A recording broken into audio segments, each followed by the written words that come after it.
35 acre அரசு அனாதீன நிலம் 10 ஏக்கரில் தொடரும் சட்டவிரோத விவசாயம். செம்பாட்டூர் கிராமத்தில் யுடிஆர் எஸ்எல்ஆர் ஆர்எஸ்எல்ஆர் ஆவண முரண்பாடு அம்பலமாகிறது. புதுக்கோட்டை மாவட்டம் செம்பாட்டூர் வருவாய் கிராமத்தில் புல எண்கள் 347 முதல் 355 வரை உள்ள மொத்தம் 35 ஏக்கர் நிலம் அரசு அனாதீன நிலம் என வருவாய் ஆவணங்களில் பதிவாகி உள்ளதாக அதிகாரப்பூர்வ ஆவணங்களில் உறுதி செய்யப்பட்டுள்ளது. இந்த அனாதீன நிலங்களில் தனிநபர்கள் பேரில் பட்டாக்கள் வழங்கப்பட்டிருந்த நிலையில் அவற்றை ரத்து செய்ய மாவட்ட நிர்வாகம் முன்வராததால் செம்பாட்டூர் கிராமத்தைச் சேர்ந்த மாரிமுத்து என்பவர் சென்னை உயர்நீதிமன்ற மதுரை கிளையில் வழக்கு தொடர்ந்தார். வழக்கை விசாரித்த உயர்நீதிமன்றம் 8 வார காலத்திற்குள் விசாரித்து நடவடிக்கை எடுக்க புதுக்கோட்டை கோட்டாட்சியருக்கு உத்தரவிட்டது. ஆனால் குறிப்பிட்ட காலக்கெடுவிற்குள் எந்த நடவடிக்கையும் எடுக்கப்படாததால் 347 முதல் 355 வரை மொத்தம் 35 ஏக்கர் நிலம் அரசு அனாதீன நிலம் என்பது உறுதி செய்யப்பட்டு அந்த நிலங்களில் இருந்த பட்டாக்கள் ரத்து செய்யப்பட்டன. இந்த விவகாரத்தில் தற்போது மேலும் ஒரு மிக முக்கியமான நிர்வாக முரண்பாடு வெளிச்சத்திற்கு வந்துள்ளது.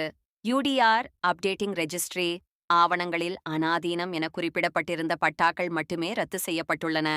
ஆனால் எஸ்எல்ஆர் செட்டில்மெண்ட் லேண்ட் ரெஜிஸ்டர் மற்றும் ஆர்எஸ்எல்ஆர் ரீசர்வே லேண்ட் ரெஜிஸ்டர் ஆவணங்களில் புல எண்கள் 347 முதல் 355 வரை அனாதீன நிலம் என தெளிவாக பதிவாகியிருந்தும் அந்த அனாதீன நிலங்களுக்கு உரிய பட்டாரத்து நடவடிக்கை முழுமையாக செய்யப்படாமல் இன்னும் நிலுவையில் வைத்துள்ள நிலை தொடர்கிறது என்பது பெரும் சர்ச்சையை ஏற்படுத்தியுள்ளது. பட்டாரத்து செய்யப்பட்டதாக கூறப்படும் நிலையிலும் புல எண்கள் 353, 354, 355 சுமார் 10 ஏக்கர் அரசு அனாதீன நிலத்தில் கம்பிவேலி அமைத்து தீவிர விவசாய பணிகள் நடைபெற்று வருவதாக பொதுமக்கள் குற்றம் சாட்டுகின்றனர். மேலும் 50க்கும் மேற்பட்ட மாநில மரங்களான பனை மரங்கள் வெட்டப்பட்டதாகவும் நீர்வளத்துறைக்கு சொந்தமான செம்பாட்டூர் பெரிய குளக்கரையை ஜேசிபி இயந்திரம் கொண்டு வெட்டி அகற்றி கம்பிவேலி அமைத்துள்ளனர். பொதுமக்கள் தகவலின்படி குணசேகரன் மற்றும் சேக் அப்துல்லா என்பவர்களின் தலைமையில் இந்த 10 ஏக்கர் அனாதீன நிலத்தில் விவசாயம் நடைபெறுவதாக கூறப்படுகிறது. அரசு அனாதீன நிலம் என உறுதி செய்யப்பட்ட பிறகும் 353, 354, 355 புல எண்களில் விவசாயம் யாரின் அனுமதியுடன் நடைபெறுகிறது? யுடிஆர் ஆவணத்தை மட்டும் அடிப்படையாக கொண்டு பட்டா ரத்து செய்து எஸ்எல்ஆர், ஆர்எஸ்எல்ஆர் போன்ற மூல ஆதார ஆவணங்களில் உள்ள அனாதீன நிலங்களை நிலுவையில் வைப்பது சட்டப்படி சரியா? நீர்நிலை கரையை சேதப்படுத்தியவர்கள் மீது ஏன் இதுவரை எந்த நடவடிக்கையும் எடுக்கப்படவில்லை?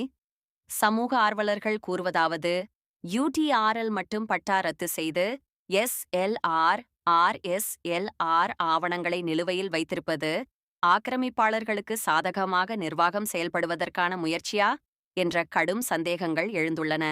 347 முதல் 355 வரையுள்ள புல எண்கள் முழுவதற்கும் அனாதீன நிலங்களுக்கு உரிய பட்டாக்களை முழுமையாக ரத்து செய்யாமலும் 353, 354, 355 புல எண்களில் நடைபெறும் 10 ஏக்கர் விவசாயத்தை தடை செய்யாமலும் மாநில மரங்கள் வெட்டப்பட்டது, நீர்நிலை சேதம் குறித்து கடுமையான சட்ட நடவடிக்கை எடுக்காமலும் மாவட்ட நிர்வாகம், வருவாய்த்துறை அலட்சிய போக்குடன் நடந்து கொண்டிருப்பதாக பொதுமக்களும் சமூக ஆர்வலர்களும் வேதனையுடன் தெரிவிக்கின்றனர்.